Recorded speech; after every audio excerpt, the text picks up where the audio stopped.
Un cœur pour Dieu, et je vais vous remettre en mémoire ce que le Seigneur nous a enseigné. Le verset que nous avons vu, c'était dans Hébreux, au chapitre 6, le verset 10. Il nous disait ceci, je vais vous le relire. Hébreux, chapitre 6, verset 10.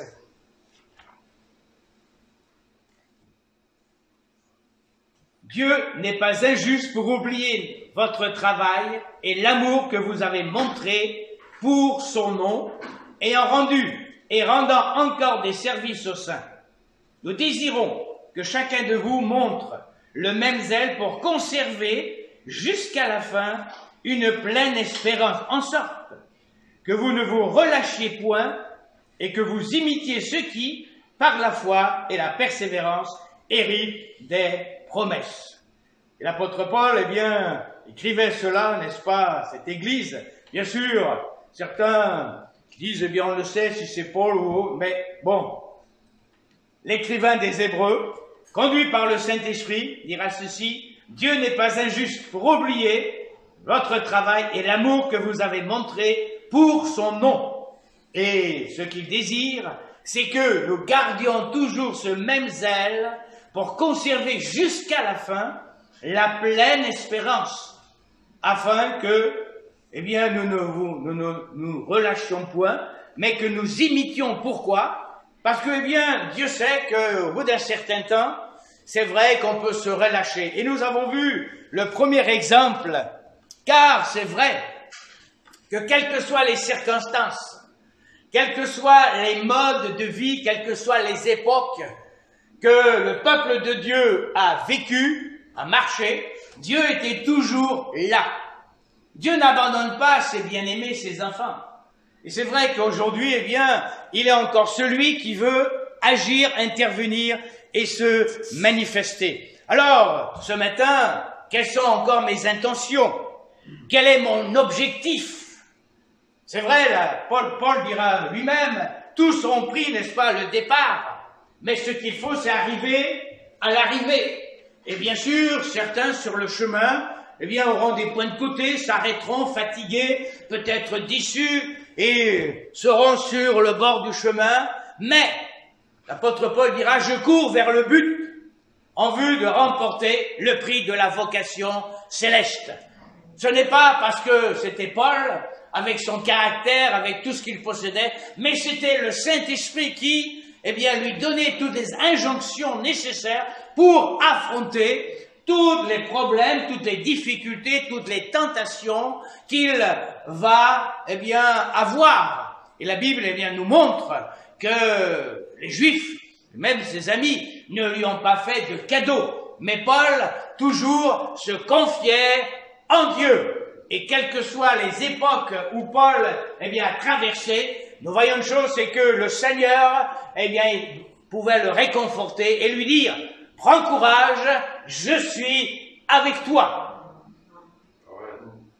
Prends courage. Alors, frères et sœurs, nous avons vu le premier exemple, c'était dans le livre des rois.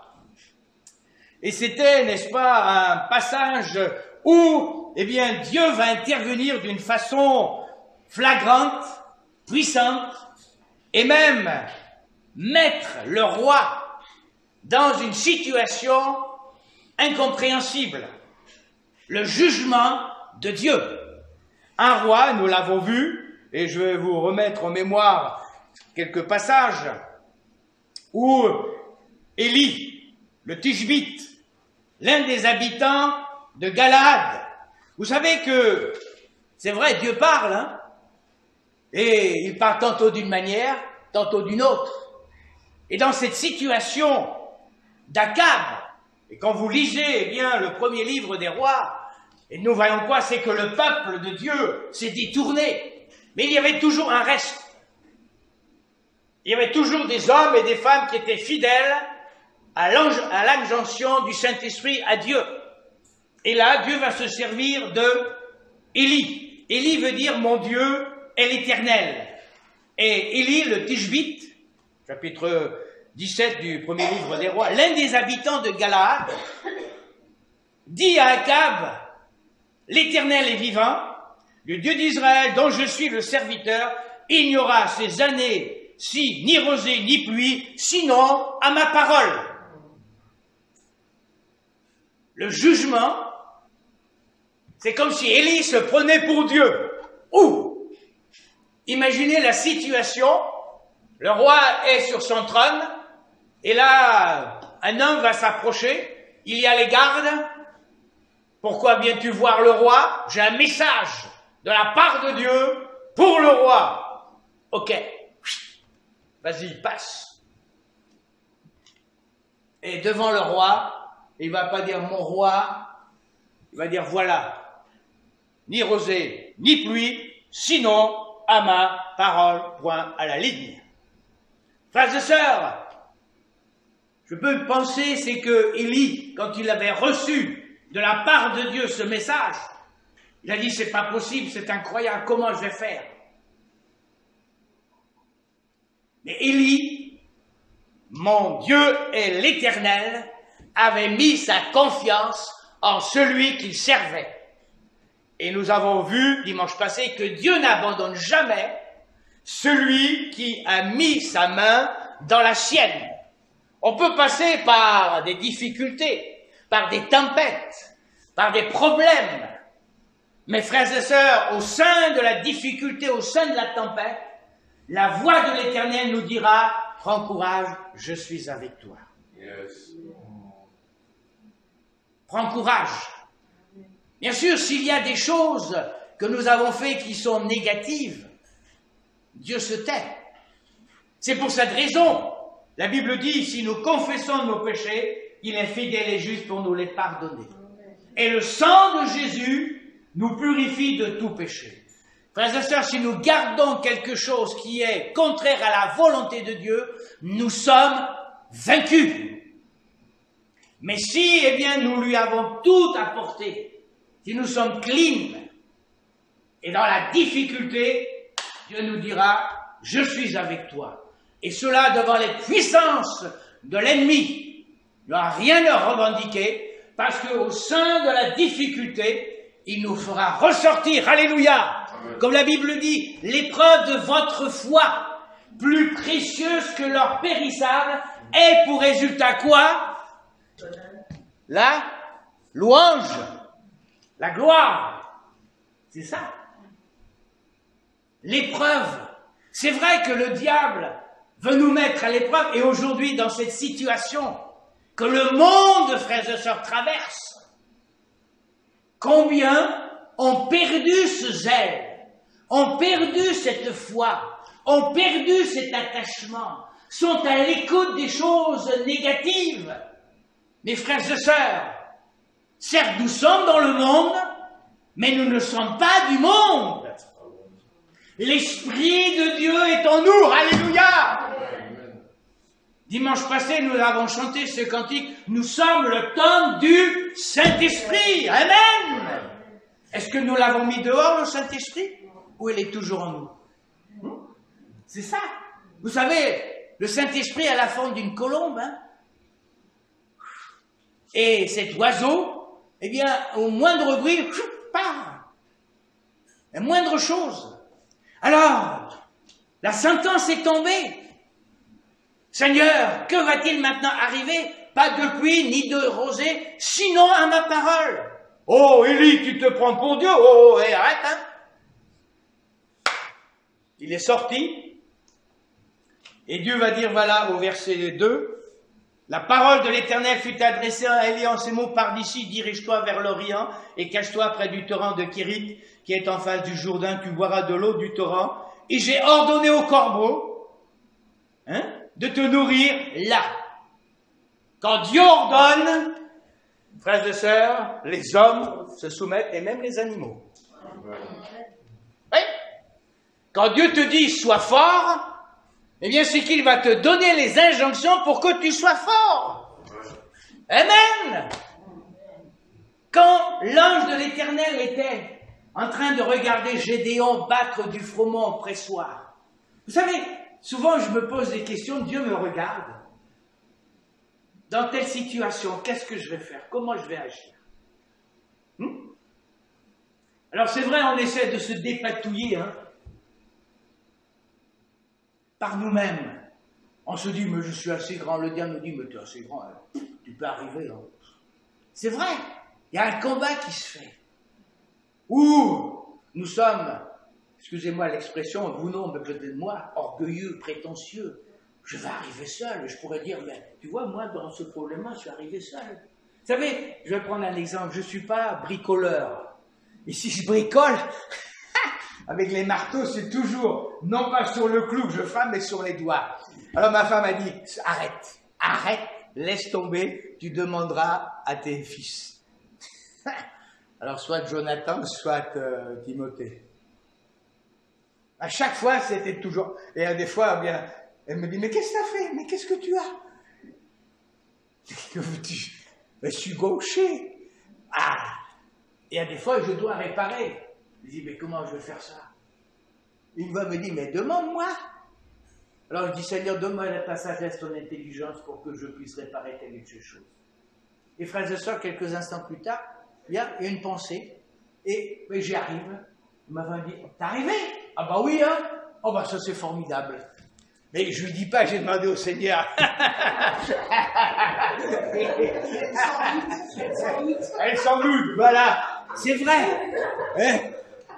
C'est vrai, je dis Seigneur merci parce que tu as été avec moi. Alors nous voyons frères et sœurs, c'est vrai que la situation là sera dramatique.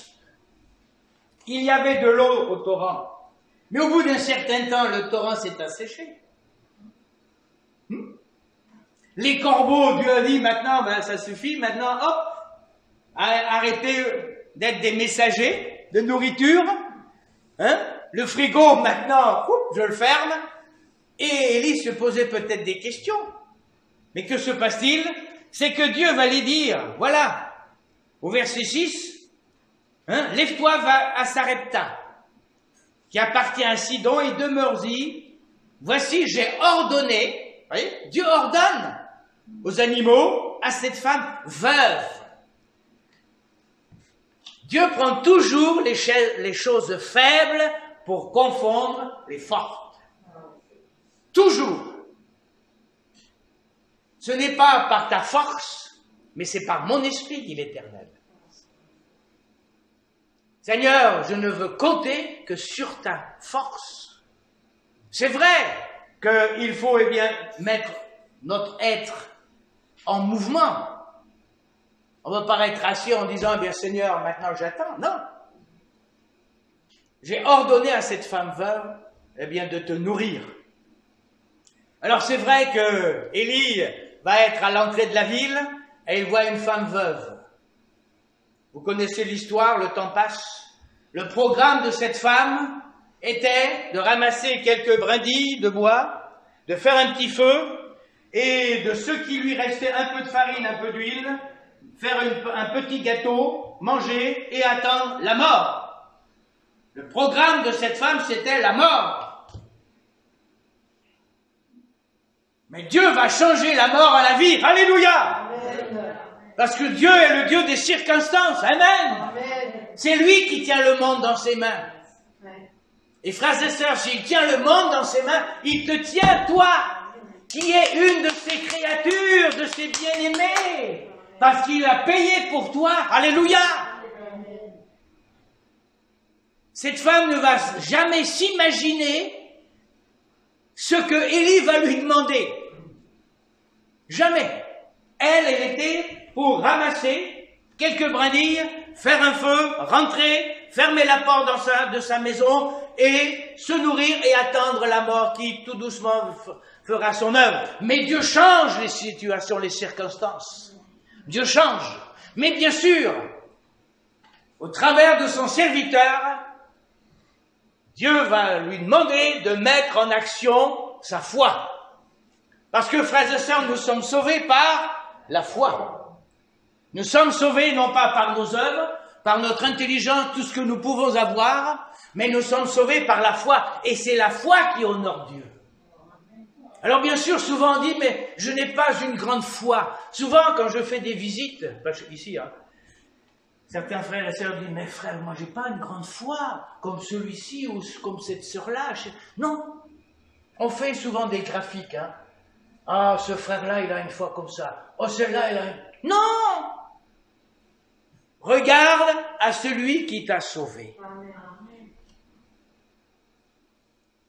Le diable veut que nous considérions les choses autour de nous. Pourquoi, frères et sœurs, Pierre a fait ce bain forcé? Pourquoi? Mais parce que la Bible dit, il s'est mis à considérer les éléments qui étaient autour de lui. Quand Pierre était dans la barque en train de ramer avec ses disciples, il y avait le vent, il y avait la tempête, il y avait la pluie, et les vagues, eh bien, voulaient et s'engouffraient dans la barque. Mais quand Pierre a dit, Seigneur, si c'est toi, ordonne que j'aille vers toi. Ordonne. Ce que Dieu ordonne, ben, il le donne aussi. Et Jésus va dire, mais viens Pierre.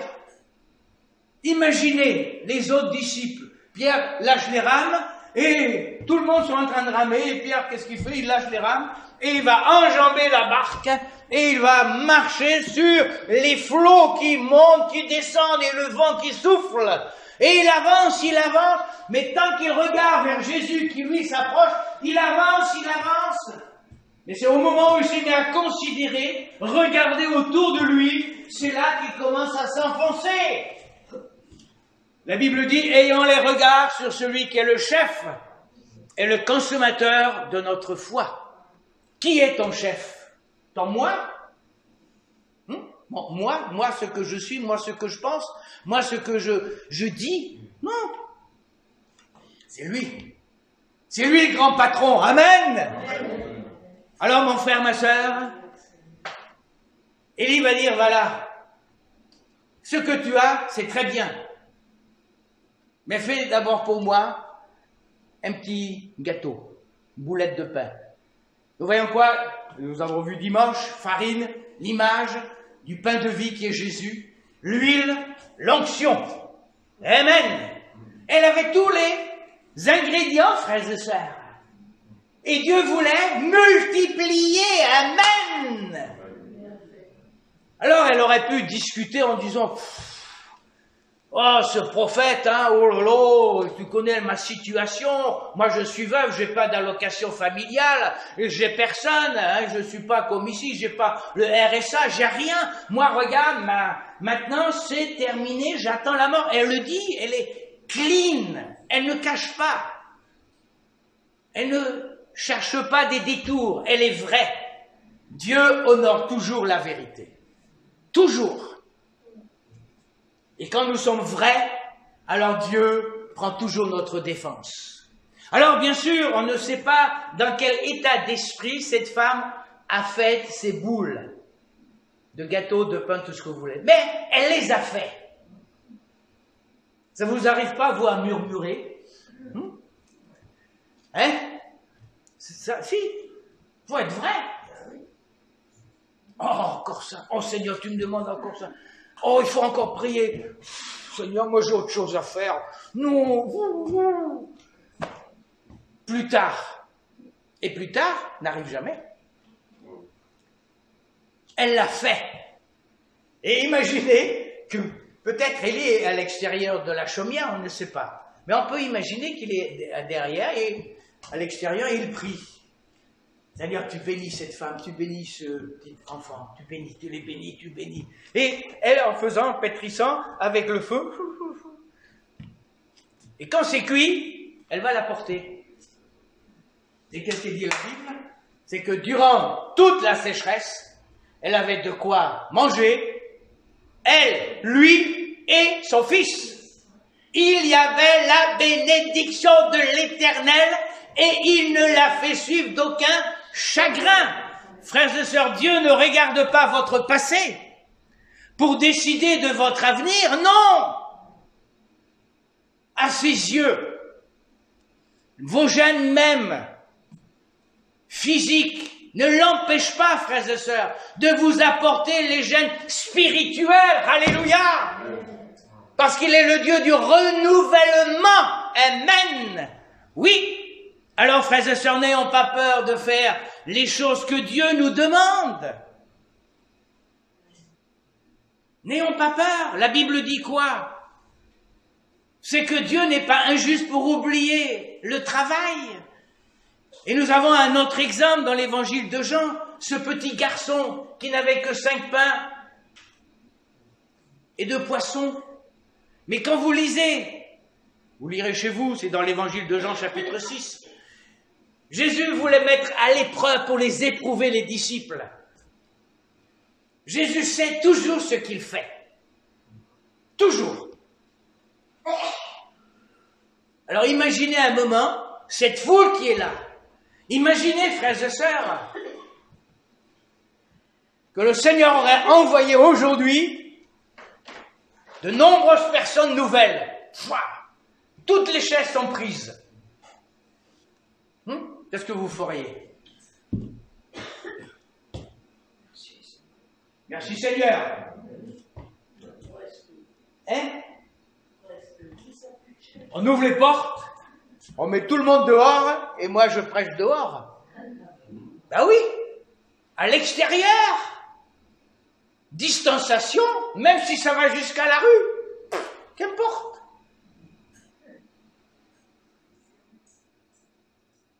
Oui. Alors, Jésus pose une colle aux disciples. Faites-les asseoir. On va les nourrir. Mais Seigneur, avec toute cette population, c'est pas possible d'aller dans les boulangeries. Impossible. Ce lieu est désert. Et il y a là un petit garçon que sa maman lui a donné pour son casse-croûte 5 pains et 2 poissons.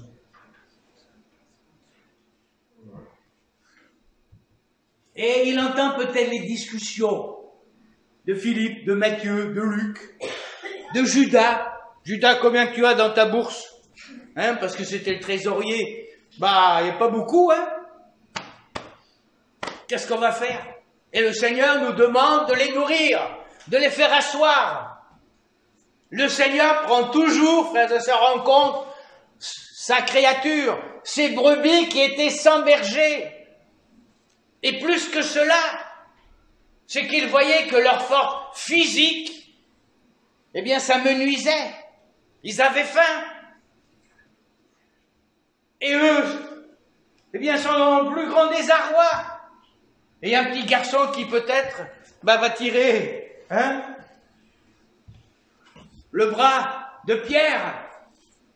Qu'est-ce que tu veux, toi? Laisse-moi tranquille, tu vois pas qu'on discute, hein? On est pris dans notre problème, hein? 5 pains, 2 poissons. Mais qu'est-ce que c'est de ça? C'est minable. Souvent on dit c'est minable. Hein? Le diable nous dit, t'es traité, c'est minable. Ça m'est souvent arrivé, cela. Pourquoi tu vas là-bas au fond de cette rue? Il n'y a personne. Si, il y a une maison là. Mais non, laisse-la tomber. Encore perdre du temps d'aller-retour pour mettre un traité, mais laisse tomber. C'est minable. Mais pour le diable, tout est minable. Parce qu'il ne peut pas donner ce qui est beau. Alors, 5 pains, 2 poissons. Et Jésus est là. Bon, on va les prendre, allez, donne-nous-les. Et qu'est-ce qu'ils ont fait au bout d'un certain temps? Ben, ils l'ont apporté à Jésus. Apporte-les. Et frères et sœurs, et nous l'avons vu dimanche, c'est que la bénédiction est venue quand? Quand ils ont distribué un acte de foi. La multiplication du pain et des poissons est venue quand Pierre donnait à l'un comme à l'autre. Et à chaque fois, il y avait toujours du pain en renouvellement ainsi que les poissons. Imaginez qu'il serait toujours immobile, stoïque. Merci Seigneur, parce que tu nous as donné, eh bien, 5 pains, 2 poissons, mais bon, ben nous on reste là, mais devant toutes les foules. Non, ça va pas, ça va pas. Hein? Et c'est au moment où ils ont distribué, et la Bible nous dit que tous se sont rassasiés. Et il y en avait encore. Alors, frères et sœurs, oui, Dieu récompense toujours celui qui met sa foi en action. Et il fera au-delà de tout ce que nous pouvons penser et concevoir. Pourquoi? Parce que c'est le Dieu de l'éternité qui nous aime. Alors ce matin, Seigneur, peut-être je n'ai rien à t'offrir qu'un cœur fatigué de souffrir et qui sans toi ne peut vivre ou marcher. Mais Seigneur, je te le confie. Alors frères et sœurs, ce premier exemple, oui, je veux te le faire, je veux te le donner. Parce que tu ne regardes pas à mon passé, mais tu regardes aux bienfaits qui sont devant moi, alléluia, que tu as prévu pour moi. La Bible nous dit que Dieu a prévu de grandes choses, afin que nous y entrions dans ces œuvres qu'il a préparées d'avance. Alors, où es-tu ce matin? Le jour de la Pentecôte, Seigneur, renouvelle-moi, afin que ma vision s'ouvre davantage vers ta personne, qui est la personne glorifiée, élevée. Amen. Deuxième exemple, le temps passe.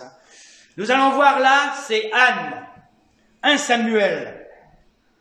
Anne. Connaissez Anne? 1 Samuel, chapitre 1er. C'est vrai que Anne veut dire beauté, grâce. Et c'est vrai que Elkana avait pris aussi une autre épouse, Pénina, qui veut dire corail. C'est vrai que les atolls, c'est beau, et quand vous y mettez votre pied et que ça vous coupe, eh bien, c'est pas très... Hein? Voilà, moins drôle. Alors, que se passe-t-il? C'est qu'il y avait là un homme de Ramathaïm, Tophin, de la montagne d'Éphraïm, nommé Elkana. Elkana veut dire Dieu a acquis, fils de Jéroham, fils d'Élihu, fils de Tohu, fils de Tu, Éphratien. Il avait deux femmes, dont l'une s'appelait Anne et l'autre Pénina. Pénina avait des enfants, mais Anne n'en avait point.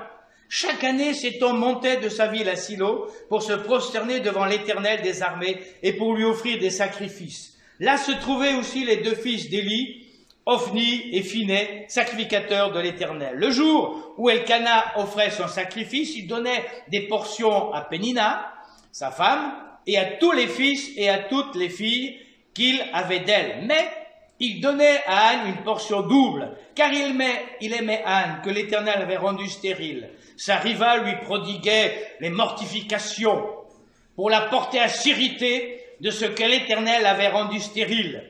Et toutes les années, il en était ainsi. Chaque fois Anne montait à la maison de l'Éternel, Pénina la mortifiait de la même manière. Alors elle pleurait et ne mangeait point. Elkana, son mari, lui disait « Anne, pourquoi pleures-tu et ne manges-tu pas? Pourquoi ton cœur est-il attristé? Est-ce que je ne vaux pas pour toi mieux que 10 fils ?» Anne se leva, après que l'on eut mangé et bu à Silo.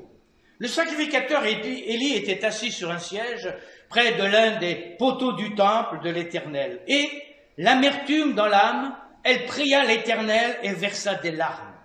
Elle fit un vœu en disant « Éternel des armées, si tu daignes regarder l'affliction de ta servante, et si tu te souviens de moi et n'oublies point ta servante, et si tu donnes à ta servante un enfant mâle, je le consacrerai à l'Éternel tous les jours de sa vie, et le rasoir ne passera point sur ta tête. » Bien sûr, comme elle restait longtemps en prière devant l'Éternel, Élie observa sa bouche. Anne parlait dans son cœur et ne faisait point remuer les lèvres, mais on n'entendait point sa voix. Élie pensait qu'elle était ivre et lui dit « Jusque à quand seras-tu dans l'ivresse ?» Quel état! Un prophète qui n'a plus la vision de Dieu. Ouais. Et ça arrive, frères et sœurs. Au lieu de l'encourager, au lieu de lui dire « Anne, ce que tu fais, ce que tu dis, Dieu l'entend, il est là pour l'écraser. »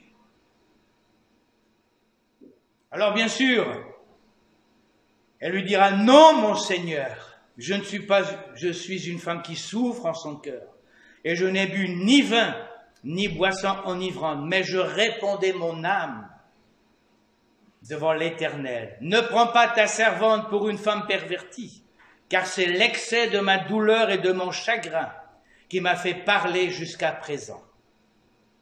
Élie reprit la parole et dit, vas en paix, et que le Dieu d'Israël exauce la prière que tu lui as adressée. Elle dit que ta servante trouve grâce à tes yeux. Et cette femme s'en alla. Elle mangea, et son visage ne fut plus le même. Ils se levèrent de bon matin, et après s'être prosternés devant l'Éternel, ils se retournèrent et revinrent dans la maison à Rama. Elkana connut sa femme, etc. Et après, il y a eu quoi? La naissance de Samuel. Samuel, Dieu a exaucé. Alléluia! C'est vrai, frères et sœurs, que l'épisode de cette vie, on aurait beaucoup de choses à dire. Mais nous voyons quoi? C'est que deux femmes, au lieu, n'est-ce pas, que Pénina soit là pour la consoler, soit là pour l'entourer, soit là, eh bien, pour lui dire, eh bien, fais confiance à l'Éternel, il sera là et il va exaucer afin que toi aussi, tu puisses avoir, eh bien, des enfants. Nous voyons quoi? C'est que la mortifiait.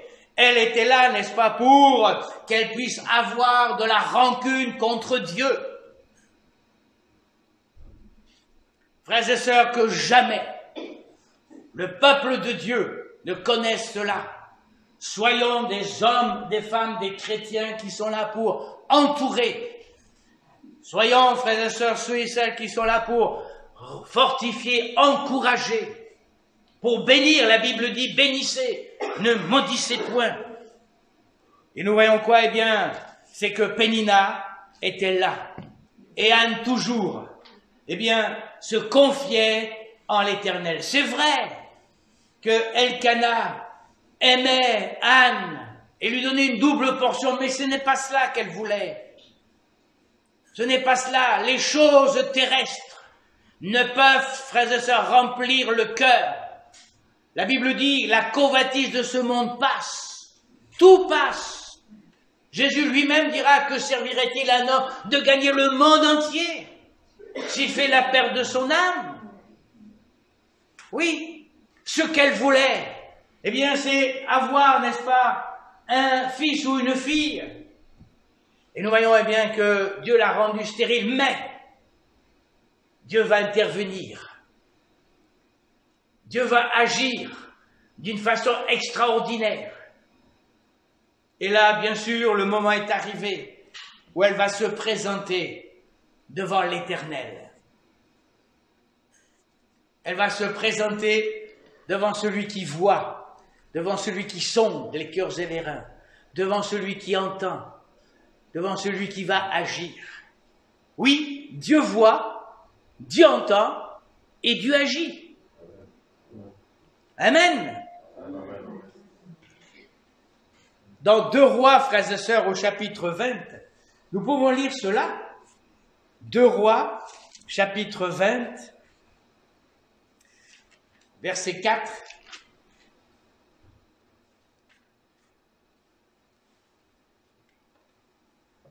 Là, c'est Ézéchias qui fut malade à la mort. Le prophète Ésaïe, fils d'Amoth, vint auprès de lui et lui dit, ainsi parle l'Éternel, donne tes ordres à la maison, car tu vas mourir et tu ne vivras plus. Ézéchias tourna son visage contre le mur et fit cette prière à l'Éternel. Ô Éternel, souviens-toi que j'ai marché devant ta face, fidélité, intégrité de cœur, et que j'ai fait ce qui est bien à tes yeux. Et Ézéchias répondit d'abondantes larmes. 2 Rois chapitre 20 verset 4.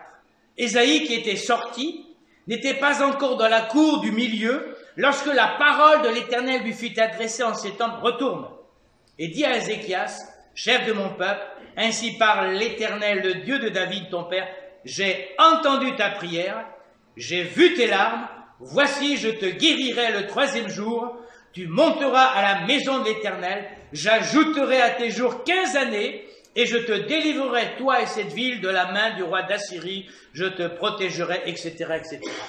Nous voyons, frères et sœurs, Dieu ne se trompe pas. Mais Dieu a vu l'état du cœur de ce roi. Dieu n'est pas insensible. C'est vrai qu'il était malade et ses jours étaient comptés.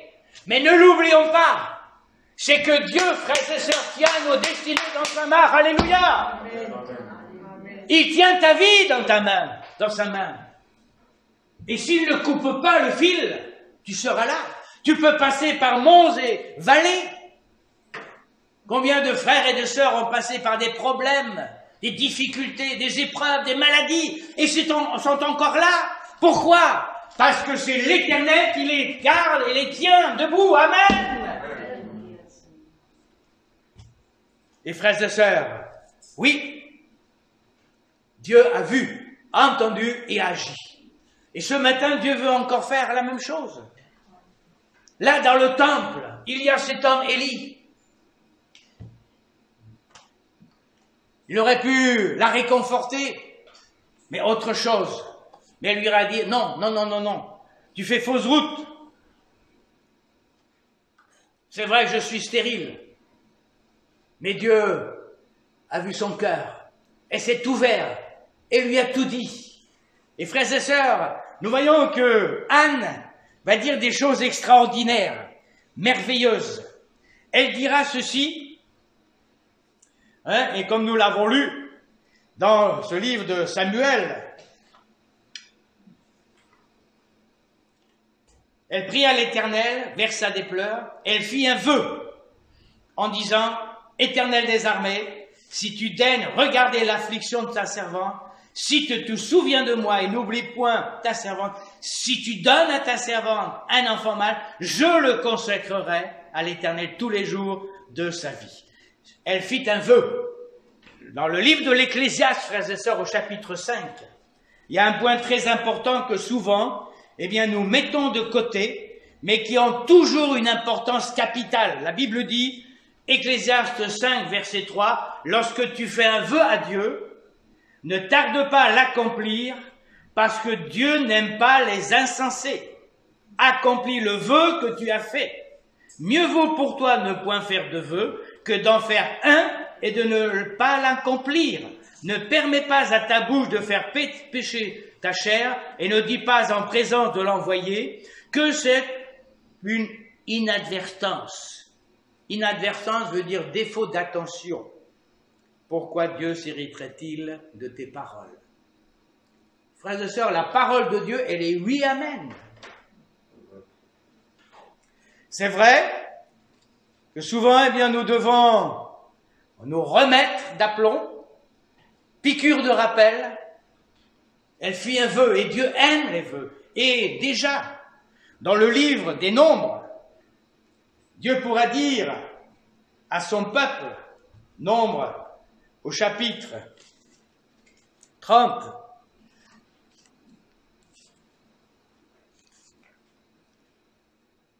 Nombre 30, verset 3, lorsque un homme fera un vœu à l'Éternel ou un serment pour se lier par un engagement, il ne violera point sa parole, il agira selon tout ce qui est sorti de sa bouche.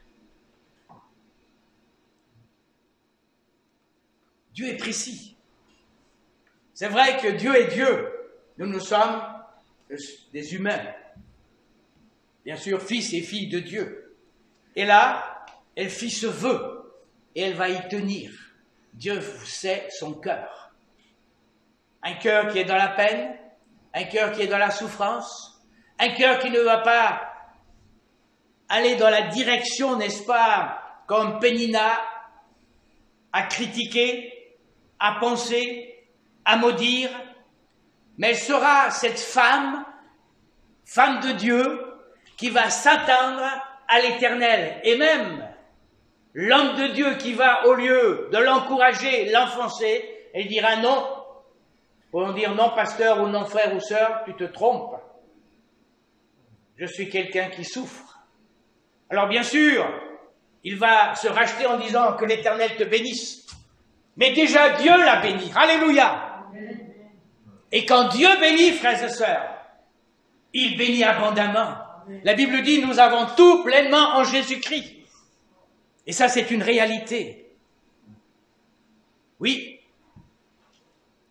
ce que nous avons, frères et sœurs, seulement peut-être aujourd'hui à souffrir, ou même à offrir, semble petit, insignifiant. Mais quand Dieu le bénit, eh bien, la bénédiction de l'Éternel sera multipliée. Pourquoi? Parce que ne l'oublions pas, Dieu est le multiplicateur de ce que nous lui donnons. Amen. C'est lui qui multiplie. Alléluia. Jette ton pain sur la surface des eaux et avec le temps tu le retrouveras. Celui qui sème abondamment récoltera abondamment. Yes. Dieu est fidèle à sa parole. Alors Seigneur, si tout mon être est pour toi, corps, âme et esprit, alors tu agis pleinement. Amen. Ce que j'ai, je te le donne. Ce petit garçon, il a donné ses 5 pains, ses 2 poissons. Il aurait pu donner 3 pains et 1 poisson. Mais il a tout donné. Entre tes mains, j'abandonne tout ce que j'appelle le mien. Et frères et sœurs, Dieu va exaucer. Pourquoi? On ne sait pas l'âge. Mais qu'importe. Dieu est le maître des situations, des circonstances. C'est lui qui tient le monde dans ses mains. Et il peut dire au vent, silence, tais-toi. À la mer, le calme. Et à toi, ce matin, il veut te dire, eh bien, avance. Parce que j'ai prévu pour toi de grandes choses. Elle est repartie dans la joie. Samuel veut dire quoi? Dieu a exaucé. Et imaginez, frères et sœurs, la joie de cette maman. Quand eh bien, cet enfant va naître. Et elle va l'apporter à ce prophète. Voilà pour qui je priais. Et chaque année, elle revenait lui apporter une nouvelle robe. Pourquoi? Parce qu'il grandissait. Dieu veut que nous grandissions dans sa connaissance. Quand elle l'eut sevré, elle l'a apporté à l'Éternel. Ce que tu donnes à Dieu, Dieu s'en occupe. Mais ce que tu gardes, ça c'est ton problème. C'est pour cette raison, frères et sœurs, la Bible dit, résistez au diable, il fera loin de vous. Si nous sommes à Christ, il va rôder comme un lion rugissant, cherchant qui il dévorera. Mais il pourra toujours rôder. Vous savez, souvent, quand je mets des traités, il y a des chiens qui sont liés à leur chaîne, ils ont leur cage. Mais la chaîne ne permettra pas qu'il va plus loin que la distance de la chaîne. Qui c'est qui tient la chaîne du diable? C'est le Seigneur. Oui. Amen. Amen. Il rôde. Mais tu peux rôder autant de temps que tu veux. Parce qu'il n'ira pas plus loin. Alors mon frère, ma sœur, merci Seigneur. Parce que les disciples dans la chambre haute, c'est vrai, ils étaient enfermés par crainte des Juifs. Mais quand le Saint-Esprit est descendu, c'est une explosion, alléluia! Et il parlait en diverses langues. Et tous ceux qui étaient dans la ville étaient étonnés d'entendre quoi? Les merveilles de Dieu. Amen. Amen. Seigneur, je veux revivre ces choses. Parce que toi, tu n'as pas changé. Et en 2021, Seigneur, merci. Parce qu'encore aujourd'hui, c'est un moment de bénédiction, de grâce. Merci Seigneur, parce que ce que je te confie, eh bien toi qui es le multiplicateur, tu vas le multiplier à l'infini. Amen. Si nous donnons rien à Dieu, zéro, ben il peut multiplier toujours, ben ce sera toujours zéro. Oui, hein, vous êtes des bons calculateurs, ça c'est bien. C'est vrai.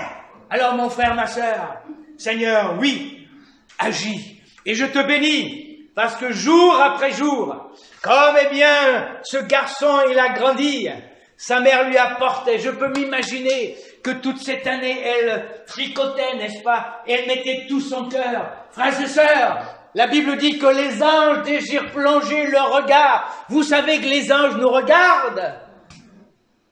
Oui, mais ils me disent, mais quelle force il a ce chrétien, cette chrétienne. Eux, ils sont toujours dans la présence de Dieu. Et la Bible dit, heureux ceux qui n'ont pas vu, mais qui ont cru. Amen. Vous savez que les diables, les anges sont jaloux. Oui, ils sont jaloux. Parce que nous serons au repas. Et eux vont nous servir. Hein? Alors celui qui a bon appétit, j'ai déjà dit, ce sont les violents qui s'emparent du royaume des cieux. Amen. Seigneur, merci. Parce que tu es celui qui va multiplier mes efforts, mes paroles, mes ressources, au-delà de tout ce que je peux penser, imaginer. Tu vas faire infiniment au-delà. Et frères et sœurs, soyons la clé de la bénédiction de nos familles, de notre entourage, là où le Seigneur nous a placés. Imaginez un moment ce garçon qui a été une bénédiction extraordinaire et dont encore aujourd'hui on en parle. Imaginez qu'à la fin de la journée, il va rentrer dans sa maison et sa maman lui a dit, alors, c'était bon ton goûter? Maman, chose formidable, j'ai nourri 5000 hommes sans les femmes et les enfants. Ah! Il a été la clé de la bénédiction. Et Dieu veut que ce matin, tu sois la clé de sa bénédiction pour tous ceux qui t'entourent. Amen. Seigneur, merci parce que ce que tu as fait pour cette veuve au temps d'Élie, ce que tu as fait pour Anne au temps de ce prophète, merci parce que toi tu sièges sur ton trône. Et merci parce que quelles que soient les situations que le monde traverse, tu es toujours le maître. Tu es toujours le Dieu qui voit, qui entend et qui agit. Et merci Seigneur parce que au temps d'Akab, tu as trouvé Élie. Merci Seigneur parce que cette femme avait un besoin, tu connais, une aspiration, un désir, et tu as répondu. Alors ce matin, Seigneur, tu connais les besoins, mais aussi les désirs de mes frères et de mes sœurs. Et tu es prêt à nous donner. La Bible dit que la table de l'Éternel est remplie de mets gras et succulents. Seigneur, merci parce que par la foi ce matin, nous voulons prendre, nous voulons saisir. Que, Seigneur, tout esprit de timidité, tout esprit de crainte soit banni. Et que, Seigneur, nous puissions venir vers toi comme des enfants qui accourent vers celui qui nous a tellement aimés. Merci, Seigneur, parce que jusqu'à ce jour, malgré nos manquements, malgré nos faiblesses, malgré nos incompréhensions, malgré, Seigneur, toutes les tentations, malgré les situations que nous avons vécues et nous vivrons peut-être encore, Seigneur, toi, dans le temple, dans la maison que nous sommes, tu veux nous parler, tu veux nous réconforter, tu veux nous dire, ne crains pas, je suis avec toi. Seigneur, merci, parce que tu ne manques jamais au cri de celui ou de celle qui s'adresse à toi. Quand ce roi Ézéchias s'est tourné vers le mur et Seigneur a prié, Seigneur, tu as entendu et tu as répondu.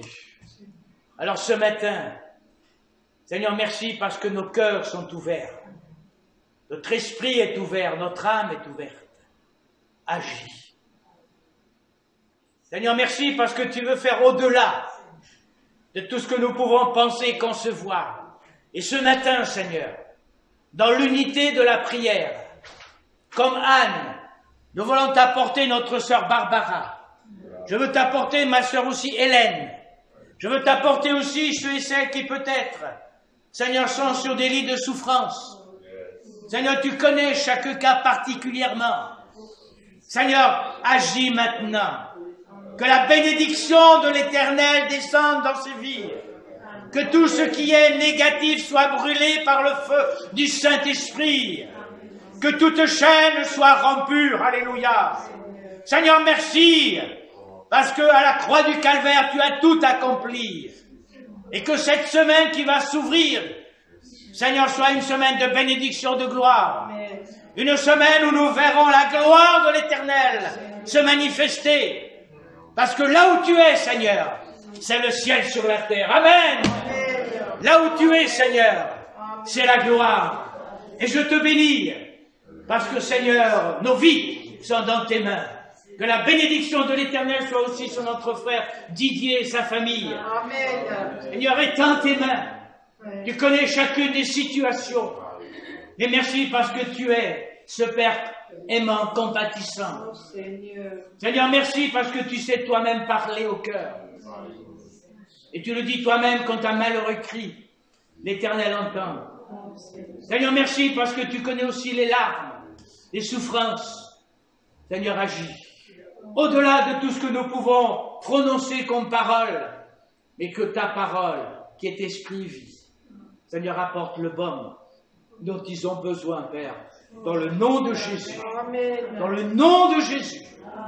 Tu bénis Barbara, tu bénis Hélène, tu bénis les autres, tu bénis le couple Rivaux, ainsi que tous ceux et toutes celles qui s'attendent à toi. De par le monde, Seigneur. Amen.